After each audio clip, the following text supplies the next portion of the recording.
Hey, Doug. Hey, what's happening? Just Good. sliding Hang on, on I in. think bear with me. I think I've just done something bad, as usual. There. Oh God. Yeah, I have. What have you done? We're live. Yeah.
Okay. Welcome. Super slick and smooth as you'd expect from me. How are you all? Thank you for joining us on this very first and very professional stream that we're running today. I've got some friends joining me. It's going to rotate every week, this stream. This week is on my channel. Next week, I think are we on Doug's channel next week? I think we are. Yeah, I think so. And then the week after, we're going to be on the Niche Website Builders YouTube channel. So it's just me, Mark, Adam, and Doug hanging out, talking about various topics. And of course, we'll be answering your questions and engaging with you guys in the chat. So feel free to answer or ask your questions, and we'll do our best to answer them. I see we've got a few regulars in. We've got Helen in, and Adrian, and Jim's here. Bill at WP Eagle, good to see you. Sue's here. Robin. Gordon's here as well, and Ed. But I think I should bring on my co-hosts, co-presenters. I think that's probably a good word for them. And we'll get started. So let's bring Mark in. There's Mark. Hello. In fact, I can shimmy myself to the left. There we go. Perfect. And we've also got Adam from Niche Website Builders. Hello. There he is. And Doug. There we go. Hey, what's happening? We all fit on the screen. So it's the first one, so bear with us. And of course, I'm hosting it, so you know it's going to be as smooth as silk, as you saw from the intro. I should really know how to use the software by now. But yeah, today we're going to be talking about our first $100 online, basically sharing stories of the old days when we first started. We're actually all struggling to remember because it was that long ago when we made our first $100 online. But I think I know. And in fact, I've just had a look on Wayback Machine. So I found one of my very first sites. So I'm going to be sharing that with you a little bit later on. But anyway, let me hand over to one of you guys. Do you want to introduce yourselves and to anyone that might not know who you are? Mark, why don't you go first? Yeah, so my name's Mark Mars. I'm co-founder of Niche Website Builders. We're an agency that specializes in creating content or helping people build profitable online businesses, basically. So that's me. Adam? Literally the same as what Mark does. I'm a co-founder of the same business. Yeah, I think you probably know these guys. And of course, Doug. I think everyone knows. Hey, you. Cunnington. I blog over at Niche Site Project and have a couple podcasts, and I do some YouTube videos also. And yeah, I think that's it. I look a little weird next to these bearded dudes with long hair. I mean, I'm just. Yeah, I don't have a beard. I shaved like it. I have. Yeah. You can all rough. grow a beard for the show, I think. Yeah. So, Doug, do you remember your very first $100 that you made online? I do. Yeah. So it was in 2013. That's when I got started with anything online. I have to. Sorry, it's early morning here.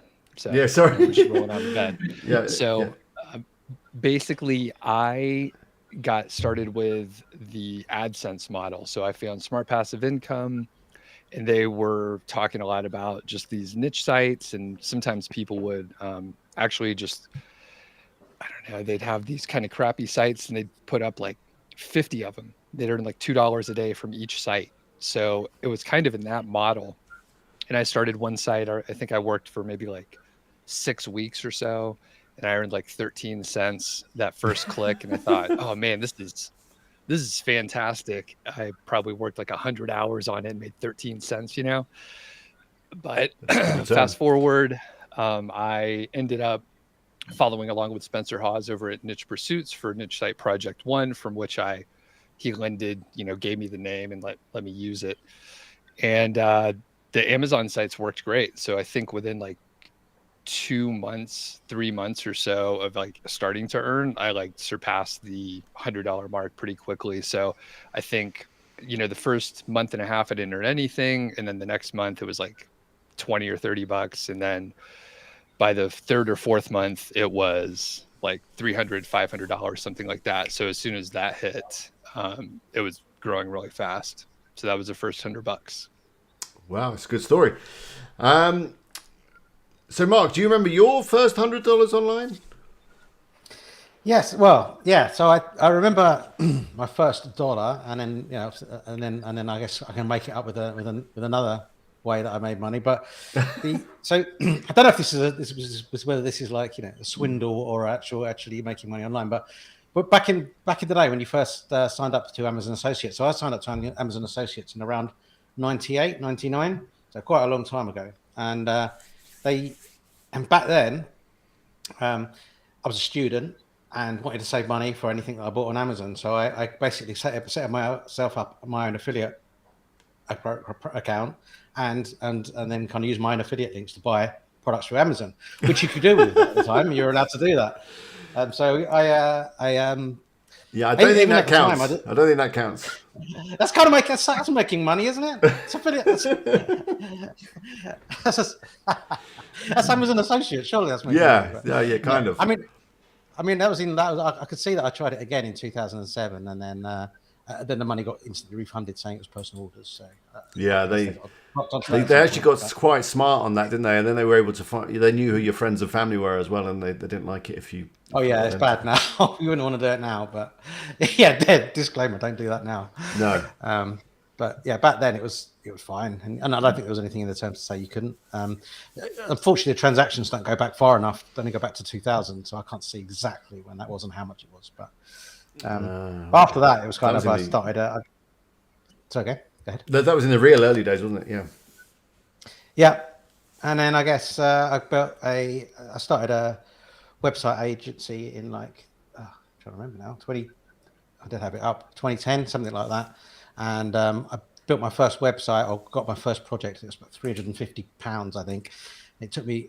I previously worked at Microsoft as a developer, and I thought, building websites with WordPress is just going to be easier. It's like it was for a plumbing business, right? And I thought, well, how hard could it be? There's themes all over the place. I just create a theme. They're going to be happy with that. Just tweak it a little bit, add a logo, all good.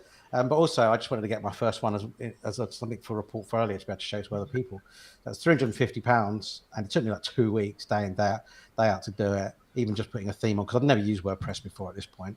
I was all Microsoft technologies, so it took that long. And then you go to them, and then they wanted to go back. I went back with them 5 or 6 times about tweaks and stuff, and I'd only charged like 350 quid. Yeah, that's fine. I soon realised I got to charge more, and that's my next chunk of money, I guess. Online. I'm not sure that selling services counts though strically. I was thinking that as well, but I built a website. How online do you want to get? But I mean, you're not playing. After that, not playing by the rules. But you're talking about magic money, right? Where you just, magic like, internet money, internet. not Yeah. selling your time kind of money. That's some Yeah. old fashioned stuff, Yeah, so my magic money would have been an affiliate site. Yeah. Yeah, definitely. I've just noticed your T-shirt, Doug. It looks great. What does it say? What is it? The embroidered Eagle. gold WP Eagle T-shirt. It's a quality piece, isn't it, Yeah. Doug? It's a quality piece.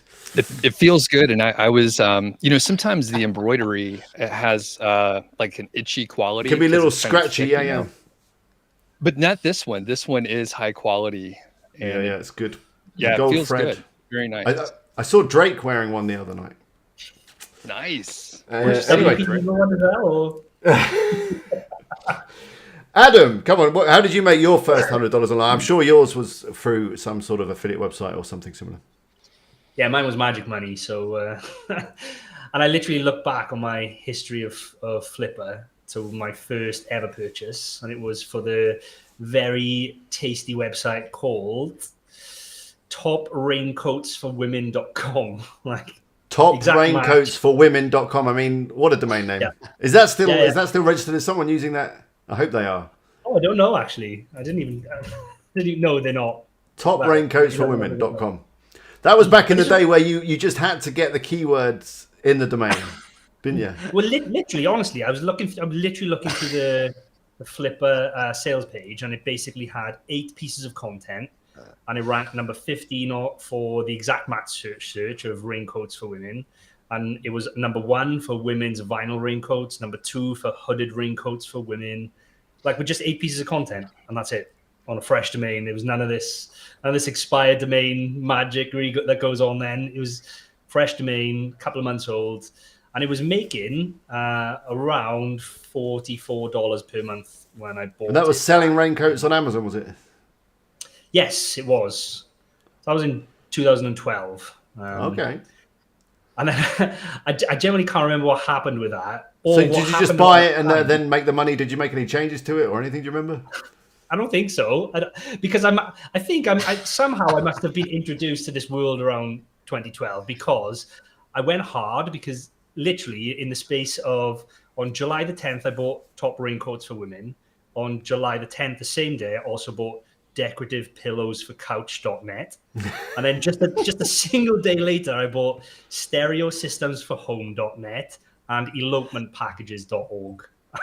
And I don't know what happened with them. Quality domain names there. Yeah, quality. You don't see that many .nets about anymore, do you? I don't know. No. That is many. Yeah, I was going to say you couldn't even get the .com. No. Nah.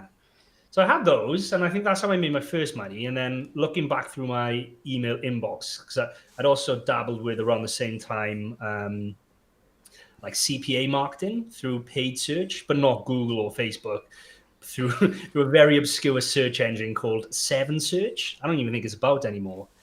Never heard of it. Wow. No. And I remember that more than the affiliate sites. I'd signed up to a network called Peerfly. They're not about anymore either. And there was a guy that ran it called Luke, and he used to put out guides on, how he was bidding on people searching for holidays to Disneyland on 7Search, and then trying to get them to do like a pin submit, like submit their email address, and you get paid like 50 cents to win a trip to Disneyland. So you'd bid on people looking for holidays, get them to click your link, go to the landing page. The landing page is already made by the CPA people, and just ask them to fill out their email. And that was it, basically. But that came about 4 months after I bought these sites. So I'm assuming I bought the sites, couldn't make it work, tried the CPA stuff, couldn't make it work. And then from there, I didn't really do anything online. I went to work for an agency for a couple of years before I came back. It must have been about 5 years later. So. Oh, well, I think that at the end of the day, I think kind of your first projects never work out quite well, but they're the ones that actually get you started. And I think it's even more importantly is that very first dollar, when you actually see that very first sale, that's the one that then that this stuff kind of works. If you can just get it just about right, you could have some success with it. How did you do yours, Ali? Mine, let me just see if I can bring it up on the screen with a little, here we go, production value. Okay. I can bring you guys back in. There we go.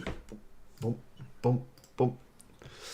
The site that I bought was this one. Oh, no, that's what it looks like now. Some weird Japanese stuff. I don't know what that is. Hope it's not rude. This is the site here. Registrycleanerreviews.net. And this was my design on WordPress. I don't know which theme it was. And I bought this site thank God, I was just about to say that looks really spammy, but Yeah, it was. It was very. And in fact, registry cleaners in their very nature are spammy, horrible bits of software, which you don't need. I don't even think if they exist anymore. But back in the day, Windows 98, Windows 2000, whatever we were, Windows used to slow down. You'd have a fresh installer. Then after about a month, your computer would grind to a halt. And the solution was obviously a registry cleaner review. I can't even remember really how I was getting traffic. I'm guessing it must have been from organic search. And yeah, I just promoted all these horrible bits of software. I was generally, I think, ranking for like when people did a search for like registry booster review, they would come and find my review site, which again is a .NET. .NET's were obviously popular back then. And this site made a little bit of money, but it never sat well with me because I knew deep down, because I had a Microsoft kind of background as well. I was an MCSE and did networks and stuff. I knew that these bits of software weren't really necessary. So I knew from this point onwards that I really needed to promote something that I believed in more and something that, I was comfortable in promoting, because there's a lot of things that you could promote online that maybe aren't 100% ethical or legit or whatever. But yeah, this was the site Registry Cleaner Reviews, and it did make a few $100s before I ultimately then sold it back through Flipper to someone else, and now it looks like it's just some weird spammy Japanese Chinese site. But yeah, I definitely cut my teeth on this, and there was good commissions on the software.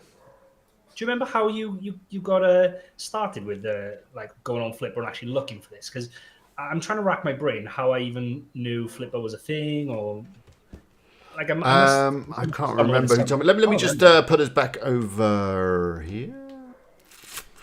Here, even there we go. I do know that because I had an agency as well in London. We were doing pay-per-click and stuff, and we had a client come in a couple of guys came in that were affiliate marketeers, and they were showing us what they were doing. They were promoting stuff in the health niche, male health, let's say. That kind of blew my mind because, yeah, they were making some serious money, and they were even using AdWords to drive traffic to their affiliate sites and making money. But I'm not sure where I came across Flipper. I don't know. Someone must have mentioned it to me because I was kind of seeing a lot of digital marketing kind of people. So yeah, I don't know. Have you ever bought a site off Flipper, Doug? Just one, but it was like one of the starter sites, and I bought it for like $100. But it was more just to go through the transaction versus anything else, and it ended up being like a garbage site with what is it? The PLR. What is that? Public license, whatever. I don't know what's it called. Yeah. That content that anyone can use. Yeah. And I bought it for like $100, and like I said, I just went through for the transaction purpose, and I don't think it ever actually got any traffic or earned anything. But yeah, that's the only work that I've done on Flipper. It's still a good website. Yeah. I still go and have a look on there now and again to see what's on there, but I don't know. Yeah, I bought a site off there, literally on Doug's channel. Speaking about it recently, like 5 months ago. There are hidden gems on there if you are looking consistently, or if you set up like your preferences to send you emails. But there are also some horrible sites on there which you wouldn't want to touch with a barge pole. So yeah, you definitely have to do your due diligence. Yeah. So I have a question, if we can keep going on this theme. Yeah. We talked about earning the first $100, but when did you start earning more? Did that particular site escalate? Like, when did you have one that hit? And we could just go back around again. Mark, do you remember? We'll respect whatever you want to tell us. It's okay if it's an agency thing. Yeah. So no, I mean, really, the thing with doing like stuff for agencies is that you're doing it for other people, and like there's only so much you can do because you're working with local businesses, right? So you're trying to find plumbing works for plumbers in the local area, and it's never going to have like a huge amount of traffic. So, but I think my first affiliate site that I created, and like that really took off, like creating lots of sites, creating lots of content and doing the appropriate keyword research, which wasn't kind of local keywords. And yeah, I mean, that was on a fresh domain. And after a year, I think it was getting like 50,000 sessions a month, and kind of went up from there. So yeah, I think now, having followed kind of smart passive income, and then Spencer, and then yourself, Doug, and everyone else, then I quickly realized it was kind of a real thing. And it was basically a kitchen/cookery type site I started, and that took off, and I realized it was real, and kind of got hooked ever since then. I just wanted to do more of it. So yeah, it was really the first one. So yeah, quite fortunate, I guess.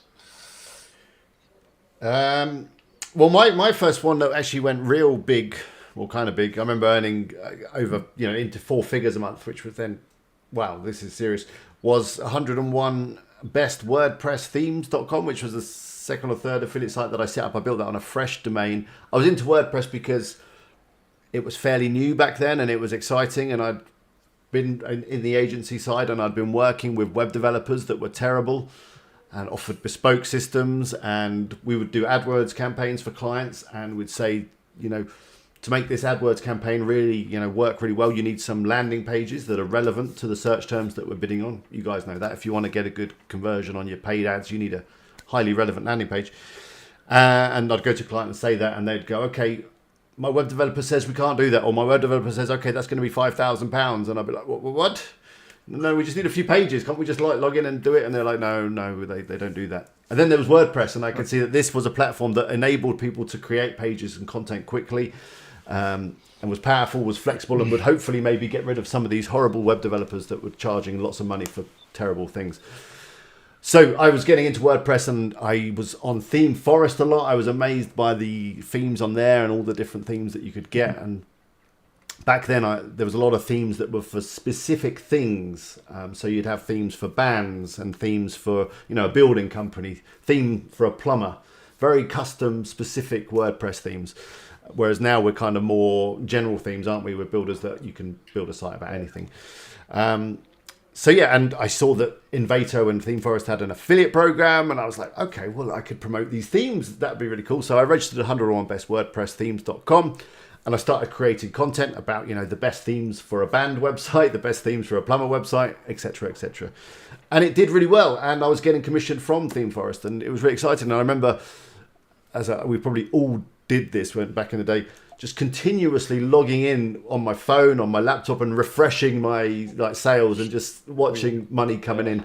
And you don't do that now. I'm still addicted to doing that now. My analytics I refresh 10 times. I don't do it quite so much. I tend to check my Amazon and stuff, and I really love affiliate programs that email you every time you get a sale.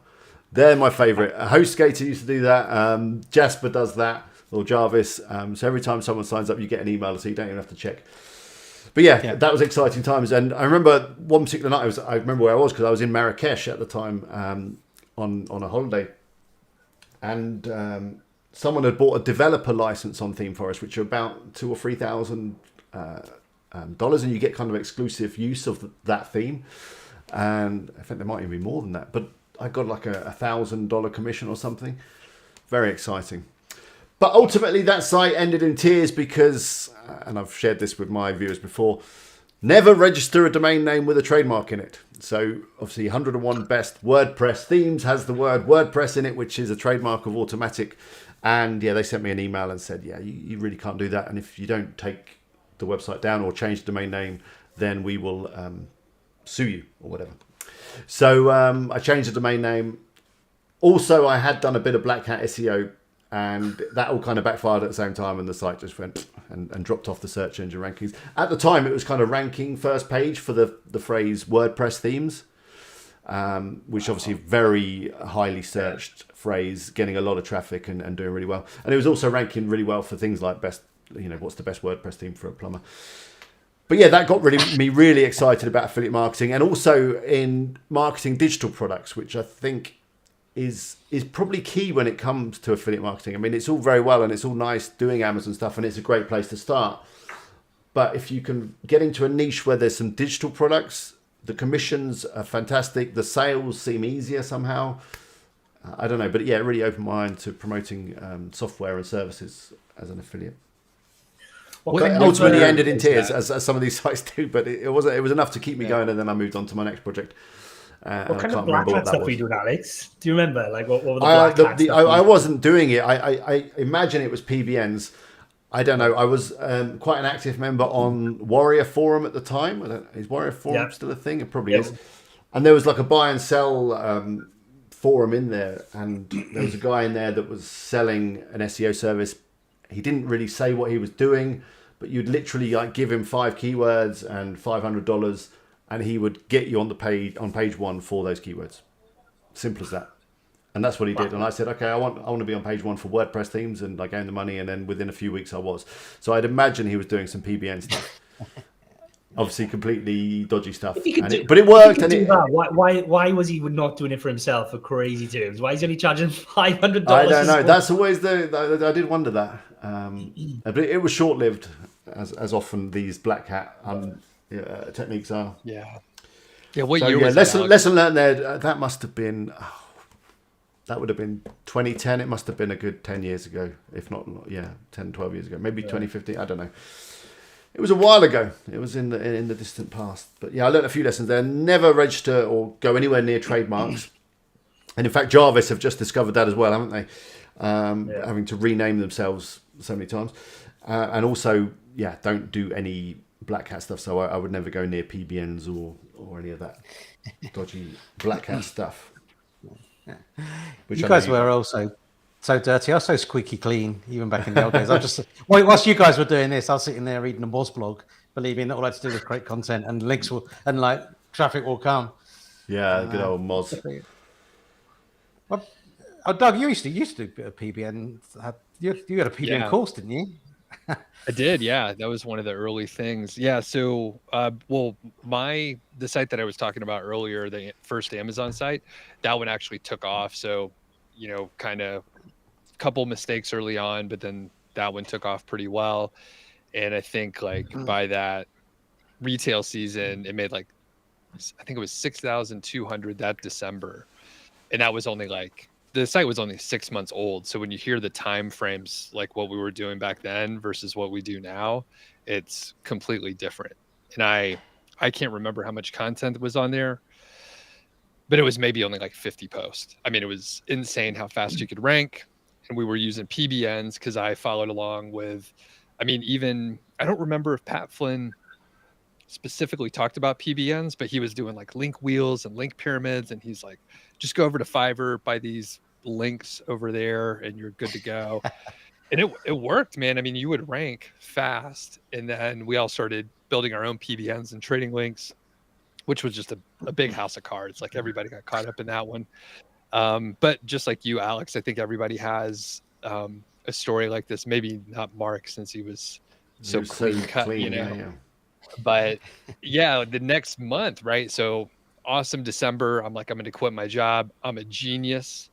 And then in January, maybe a week into it, site's penalized, traffic drops down to 10%, and then earnings drop down to under $100 a month. So that one was toast.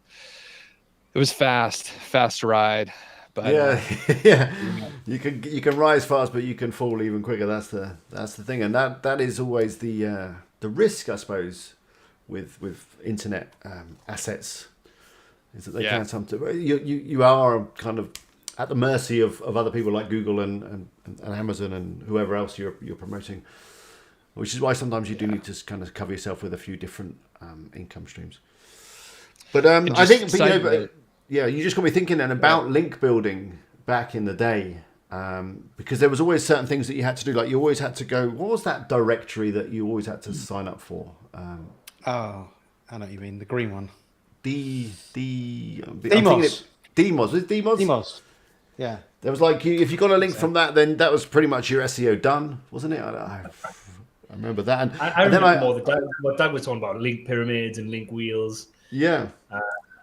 I was working at an advertising agent, like an advertising network back then, and they were trying to do some SEO stuff. And I remember the CEO asking me, like, can you map out a link wheel? I was like, I have no idea what the hell you're talking about. And we went on Fiverr and saw these people selling them on places like that and on Warrior Forum. So remind us, what on earth is a link wheel? Oh, it was basically like where you like get a load of different properties and then you link to it's almost like tiered linking basically. So you have your main site in the middle, and then around the outside, then you'd have another layer of like properties, and they'd be like Web 2.0 properties or whatever the equivalent were back in the day. And then around there, then you'd have loads of like spammy stuff. You use like Xremmer, is that what it was called? That tool? What was the tool which people used to use to like scrape and build automated links? You basically blast like tens of thousands of links at things like. There's like SEO Nuke and a couple others. Yeah, there was all these. I was watching Whiteboard Friday. I don't know. Whiteboard Friday with Rand Fishkin. I know. Yeah, those were good. Yeah, but I remember those software where you could, just spam. And I remember people, selling services where they'd create you 100 or 200 different social media profiles because there was so many different social media things. There was those social bookmarking sites like Delicious and. Yes, Doug, that's it. He's just drawn a link wheel. Look at that. That looks pretty complicated and sophisticated. Yeah, but it would do it like all automatically. You'd have basically what it was like the article spinners, right? You have article spinners. I remember article which spinners. Now we call Jasper and Jarvis. It's like the same thing. Everyone, by the way. It's exactly the same. So, yeah, kind of, yeah. And then it would, spawn up all those things, and then you'd have forum links, and it would do it all automatically. I remember I bought I think it was SEO Nuke or one of those other pieces of software where it would just do everything. And I bought a separate laptop because I use Macs. So I bought a separate laptop. You needed a PC to run it on, yeah. Yep. Yeah. So I was like, all right, I trust this dude because he made one video and he's like, yeah, you build. Yeah, but he probably had a really long sales page and he had all the box mock-ups of the software and maybe some pictures of some CDs. Obviously, there was no CDs or box or anything, but yeah. I love those landing pages. Yeah, exactly that. Yeah. And there was probably $2,000 worth of value in the thing. Minimum 2,000. Yeah. I love those landing pages, those sales pages. I remember the article spinners. I will just clarify, Jarvis is not an article spinner. I don't think it is. Those were the good old days, weren't they? Would you say it was easier to make money online back then, or was it just different? I think it's just different. I think you could do it quicker, but if we, think about what Mark was saying, how he earned his first $100 in not the magical way.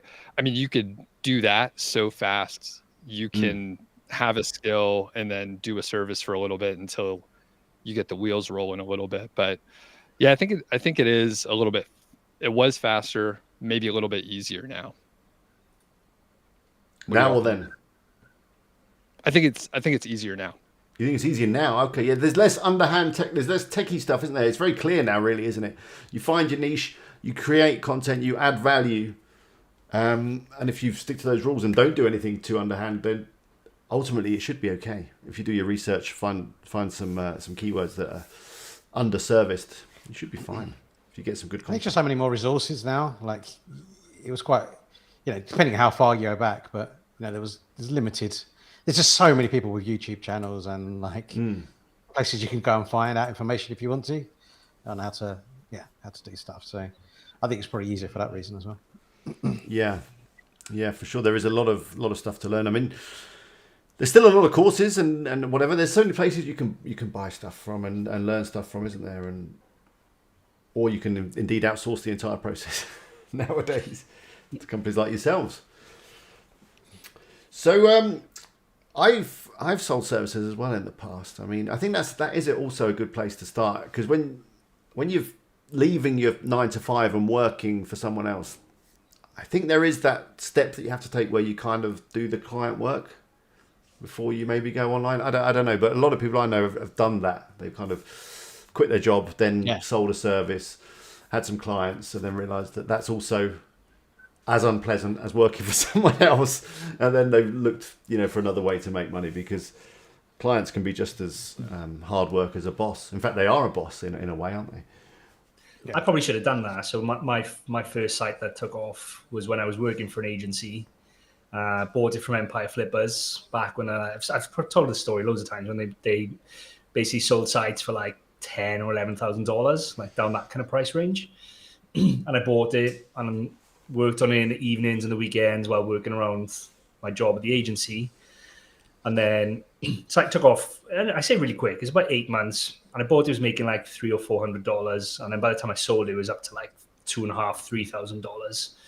And I didn't really know what I had in my hands. So like literally, someone had emailed me out of the blue. They must have been doing outreach saying, "Do you want to sell your website?" I was like, "Is this a scam or like what's going on?" And they said, "Yeah, like we'll give you $60,000 for it."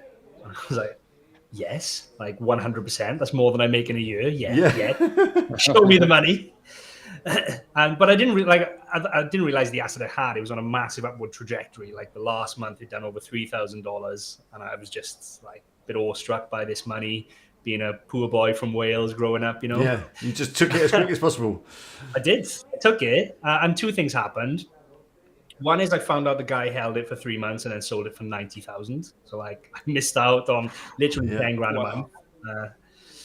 But the other thing happened then, like I realized the power of this world, and I just decided like I wanted to do more, but I didn't want to do more evenings and weekends. I wanted some time. So I remember going to my boss at the agency and saying like, I've just sold a website, like, and I want to do more of it. Can I drop down to 3 days a week? And I want to do 2 days a week doing more website stuff. And she basically said no. And so literally I quit. I didn't have nothing to go to. I didn't have client work or anything or services I was selling. I literally had my $60,000 in the bank, and I thought, I'm going to quit. I'm going to buy another website with some of that money, and I'm going to give myself a little bit of runway with the cash left over. I'm going to do it again. And that's what I did. Like no safety net, nothing, just... Well, that's often the way. I mean, when the wolf is at the door, that is some motivation, isn't it? I mean, I didn't have a child at the time or anything. It was literally just if you haven't got too many dependents, it's also not quite as scary, I guess. Yeah. But yeah, that's interesting. I mean, looking back, if it was me now, I'd be way more risk aware or risk adverse, and would need something totally more solid, a little bit more stable. Yeah, but when you're young and don't care about risk or whatever, just got to go for it, haven't you? I mean, I can still remember when I used to have a real job, a proper job, working for someone. When Sunday night would come around, I was living with a friend. We just shared a flat, and he worked in London and I worked in the town, and we would just it would nearly just basically want to commit suicide on Sunday night because we were so depressed. We'd often had a great weekend, and then Sunday night would come around, and the thought of going into work would just be so depressing. And I knew that I couldn't carry on. I needed to do something different. And my very first company was. I went to my parents and I said, I'm going to set up a company. I'd written a business plan. I wanted my parents to lend me 10 grand to get me going. And I was going to go and install Wi-Fi into houses, schools and offices. And because Wi-Fi was a new thing, and that was the business. And they said, okay. And they lent me the money, and I quit my job and started selling Wi-Fi. And yeah, that was terrible. I hated it. But I hated it because there was a number of reasons why I hated it. First, I was able to get sales because I'd already been working in sales, selling computer stuff. So I already had quite a network of people and contacts and stuff. So I just basically carried that on and turned up at the networking meetings that I was turning up to anyway, and with a different hat on, saying, I'm doing Wi-Fi now and it's this new thing, and wouldn't it be cool to work in the garden and all this stuff, and going to people's houses and putting routers in and putting cards in the side of their laptops, and it was that long ago. You would sell the digital nomad dream before it was cool to work on the beach. Do you want to work in the garden? Yeah, do you want to work in your garden? That was a thing. Especially in the UK when it rains 90% of the year. Like, do you want to work in the rain? Maybe I got it wrong. Outside? But then, the problem was Wi-Fi technology was fairly new, very unreliable, and installing it. I also learned, which again most people don't realize when they want to go into business on their own is that when you become a business like that, you are then the salesperson, the accountant, the installation, the engineer, you're every part of that company. You have about 10 roles that you have to fill, which is a lot. Whereas when you had your job before as the engineer or as the salesperson, you just had one thing to do. And that was like between 9 and 5. And there were generally people telling you and supporting you and helping you do that. So yeah, that's why I hated it, because I was the engineer, the salesperson and everything. And it was a lot of work, and it involved crawling around in ceilings. And when I was on holiday, I'd always have someone ring up, oh, the Wi-Fi is not working. Can you come out and help? And I'm like, no, I'm in Spain or whatever. And all of that stress. But hey, I haven't had a job since then. So, that step was what I needed to take. And I'm sure the conversation went like this, Alex. Hey, my Wi-Fi's not working. Did you turn it off and put it back on again? Yeah, I'll do that. And then if that doesn't work, then it'll be like, oh, every God. single time. Like, yeah. That's all the troubleshooting you need for Wi-Fi is turn the router off and put it back on. Yeah. But but that's how things happen, and that started me on this journey where I've ended up here. So whatever, because that's how I met my next business partner, because I was at a networking meeting again trying to sell my Wi-Fi stuff. And this guy came up to me and said, hey, I do Google AdWords. Do you want me to do an AdWords campaign? I'm sure I can get you some Wi-Fi business. And I was like, yeah, I could do with some more business, I guess. And yeah, he literally set up an AdWords campaign. And within like a day or two, I was getting these leads coming in for schools and companies and more Wi-Fi work than I knew what to do with. And I just thought, okay, well, that's pretty cool. And that doesn't involve installing routers or anything. So I became quite good friends with him. And I said, why don't we just set up a business? You do the AdWords campaigns. I'll carry on doing the networking and stuff, and I'll sell the AdWords campaigns, because it's an easy sell. Basically, I just have to go out and say, do you want some more leads for your company?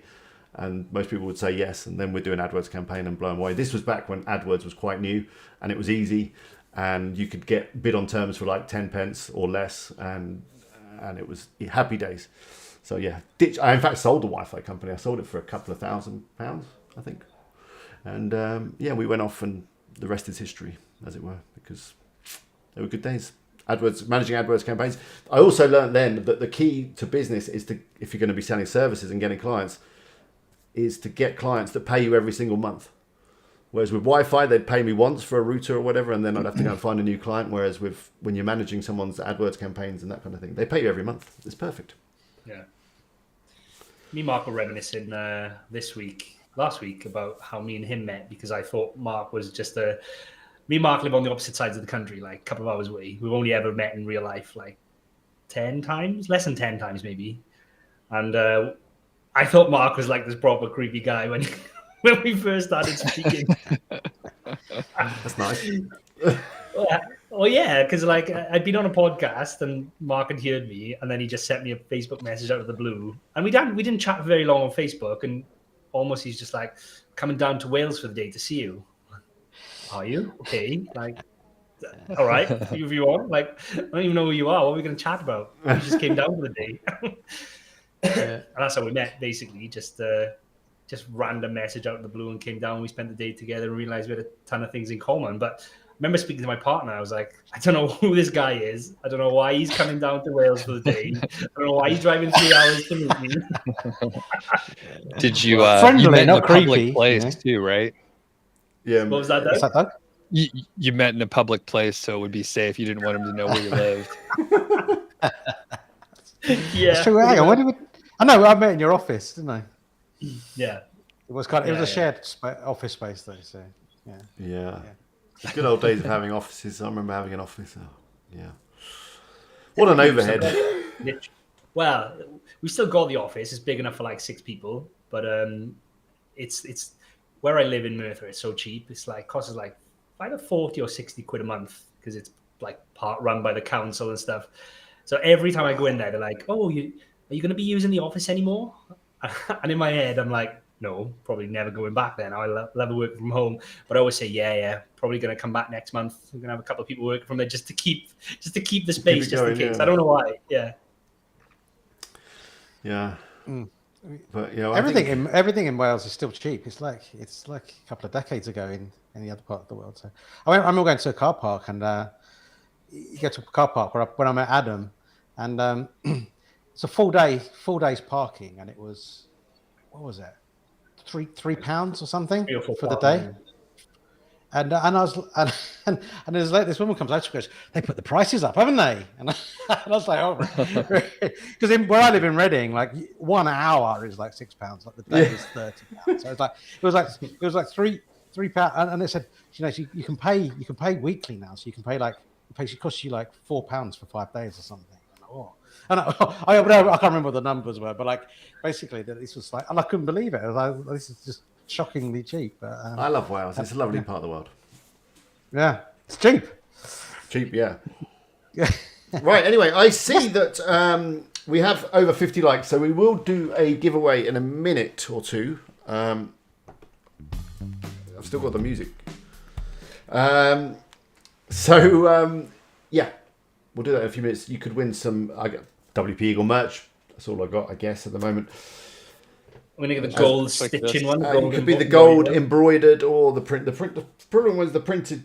They do fade a little, but hey, if you don't wash it, you'd probably be fine. So you're gonna need to wash it though at some point. You probably should. Yeah, you probably should. Yeah. Don't do the drum roll. Yeah, thank you, Phil. I won't do the drum roll. For some reason, when I've got the drum roll sound, but whenever I'm doing like this interview setup, I press drum roll, the whole internet crashes. I don't know. But now let's. Has anyone got any questions? Let's throw it open to you guys. There's currently 63 of you watching us talk gibberish. No, not gibberish. We're sharing some good insights, and we're kind of being a bit nostalgic, aren't we, about the old days? But you'll see that from most of our stories, their success has kind of come after quite a few failures, mistakes, I don't know what the word I'm looking for. Misendeavors, maybe.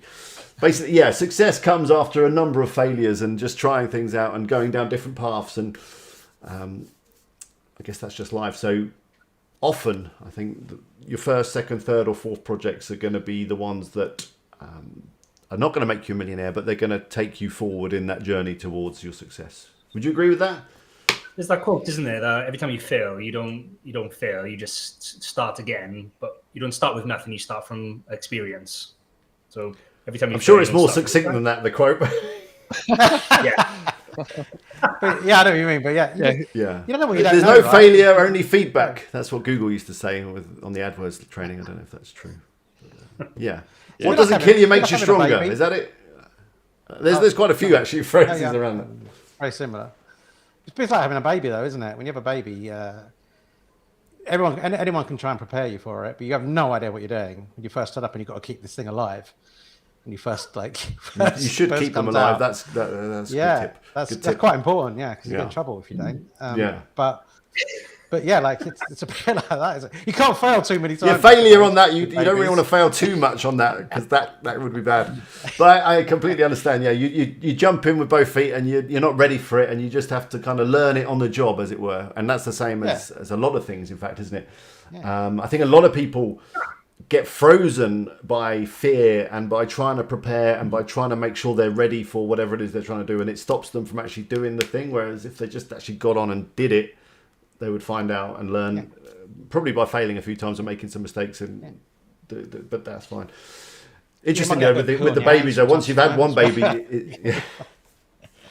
Brad's comment has got to be comment of the stream. You can't sell your babies on Flipper though. No, Brad, you can't flip your baby for more money or a different model.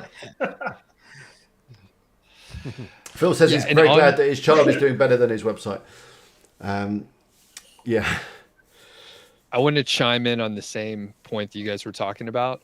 We all get a lot of questions like, hey, should I go after this keyword? Should I do this business model? People are really afraid about wasting time. And they're like, hey, I should make sure every effort is worthwhile. But there's no guarantee. So I don't know if you should go after the keyword. You got to try it on your own. Like, nobody knows. You don't need permission from us. And it ends up not being a waste of time. It may be like a failure in the micro area that you're looking at, but when you zoom out, you look at all of us. We messed up so many times, and we're like, hey, I got it figured out. Site penalized, manual penalty. You got a trademark domain name, like all these silly mistakes.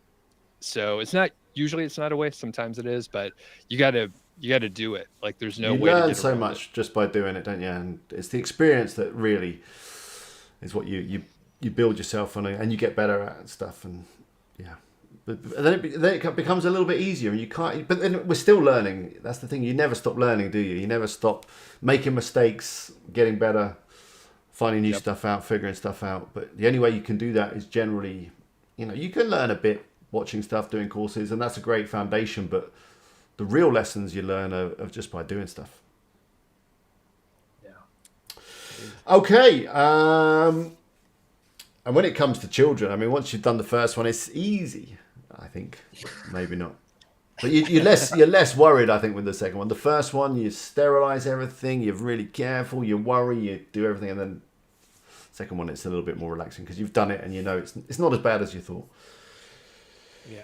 Dreamweaver is still an option, maybe. I remember Dreamweaver, and I remember Front Page, all those great website things. Koo, I didn't see you there, Koo. Koo says, life is the best teacher. There, that's very profound. I like it. A few people have been enjoying it. There's a few people that have just been listening, I think, on their phones and at work and just had us on in the background. So that's perfect. I hope you're having a good day. We've got 58 likes as Arnold. I never know how to say your name. But anyway, 58 likes. So let's do a little quick draw. If you want to win something, a bit of WP Eagle merch, then say something in the chat right now. You got. Let's give you 30 seconds. Bill asks, have you used YouTube bumper ads to boost visitors for your sites? No. Can't say I ever have. Anyone? No. I think they could work well with the right targeting. So I have considered it before, but recording something specific and then maybe retargeting. So if there was some WP Eagle thing that I wanted to promote, I would possibly record an ad and then retarget it to my viewers. It's the only situation I can see that I'd use one. I wouldn't randomly, try and send people to an affiliate site or anything like that with them. But who knows? If you could track it and test it, then try these things. I tried something a little bit out of the box when I had a golf site back in the day. So I installed the Facebook Pixel on the golf site, and then I tried to sell the pixel data to golf companies to see if they wanted to retarget the audience. And I didn't get very far. That sounds like a GDPR compliance. Well, this is a couple of years ago. Okay. But there's actually platforms out there now where you can sell your pixel data. Or there were. I don't know if the GDPR thing is squashed now, but yeah, I thought that was like, I'm going to make a quick buck. I've got this traffic. I'm not retargeting them myself. I'm going to sell my Facebook pixel data. But I couldn't find anyone to buy it. But then afterwards, I saw I saw these platforms out there where you could go and sign up and sell your data. That's cool. Probably not legit now. One quick question then before we do the giveaway. Lisa asks, how is your beer making going, Doug? Very slow. I haven't brewed a beer in a few months, but I was over at our mutual friend Matt Giovanisi. Yeah, and he loves his brewing. He has awesome setup, and he also has a lot of ingredients. So I was like, hey, once the weather warms up a little bit in like a month, I'll probably start brewing. So yeah, very slow. Luckily, we haven't run out of beer, so don't worry. There's plenty around. Yeah, that's good. The beer situation in Spain is limited, I've got to say. They like their beer cold and generally flavourless, which is fine on a hot day, but, it's very hard to find an IPA. There's a few about, obviously a British ale is unheard of around here, they just don't keep it. There is one bar that they have a carte de cerveza, a beer menu with like 20 different beers on it. They have like a Brewdog and they have other imported beers, but you can pay like 10, 12 euros a beer in there if you want something a little bit special. So the beer menu is fairly weak, but never mind. Let's do a giveaway. Let me just transition over here. There we go. There we all are. I managed to get the overlay up there for the last 10 minutes of the stream. That was good. I'm sure next week it's going to be far more professional because we will be on with Doug, and he is so slick and professional when it comes to streaming. It's going to be. No pressure. I might have overhyped it a little bit, but it'll be fine. You use Ecamm as well, don't you, Doug? I do, yeah. Yeah, I still find it, I don't know, confusing It's a somehow. little, yeah. All right, let me. I think we'll be doing a giveaway on mine. I don't have that kind of technology. I don't even know how you do that. Well, I It's just amazing. scoop up the names like this. I put the music on and drop them into this thing, the wheel of names. Don't press the drum roll because we'll crash. But let's go. Let's see what we got. The wheel of names. It's going to be member 1 year. Okay, that obviously doesn't count. Thank you all, by the way, to all the members in the chat. And did you see I did a special members only post today on the community tab? If you would like to come to the WP Eagle Fringe event in York in May, you can come for free. There's a special coupon code on that post. Phil, I didn't see you there. You were close. I can send you some merch anyway, Phil, on the house. Don't worry. Just drop me your address and what you'd like, and we'll sort that out. Let's go again. I didn't know we could get it for free as well, Alex. We paid, you know. Yeah. We're paid to come and see you, though, Alex. Yeah, but you're not a WP Eagle member, are you? I True. don't think you are. That's good. €6 a month, whatever. Ben, let's see if we can do a little bit of this. Yay! Ben, you are a winner. You dropped me an email. Wait, is this Ben Duffy that works for Niche Website Builders by any chance? Because we have a Ben Duffy who works for us too. I just Really? Ben, Yeah. say something in the chat. Do you work for these guys? Because it would be great for you to be rocking a WP Eagle t-shirt in the office or wherever it is you work. Ben, hello, are you there? I don't know if he's there. It is. He says it is. There you go. It So- is. Yay! Fantastic, Ben. Why on earth are you on here and not working? That's my question. They'll sort that out, and they're probably going to have to confiscate your t-shirt for that. I'm multitasking, I swear. Ben, congratulations. You've just been rumbled that you're skiving at work, but never mind. You've got yourself a WP Eagle t-shirt, so that's made up for it. Just drop me an email to eagle@wpeagle.com or via any of my social media with what you'd like. You can find all my merch on wpeagle.com. If you want a t-shirt, let me know your size and your address, and I'll get it out to you. But I think we should probably wrap up. Let's go back over there. Well, that didn't go too bad for a first one. What do you think, guys? You enjoy that? Yeah, it was enjoyable for us. I don't know about the audience, but like, you know. Oh, I think they enjoyed it. 65 likes and 65 viewers right now. So I think a lot of people had us on in the background, and we're just enjoying us being nostalgic and talking about that. Multitasking. Yeah. Yeah. Yeah, pretty nice. So we'll finish with a little, or a rather large question from Koo. How can you scale your site to 4 figures and then 5 figures? I think maybe Adam might be the best one to start with this one. Yeah, I mean, there's no secret or magic bullet to scaling your site. It's get some good processes in place, and kind of like what I tell everyone: growing a site from 100 to 1,000 and 1,000 to above, essentially is just more of the same. It's good quality content, going after the right keywords, so the keywords that are achievable for your site.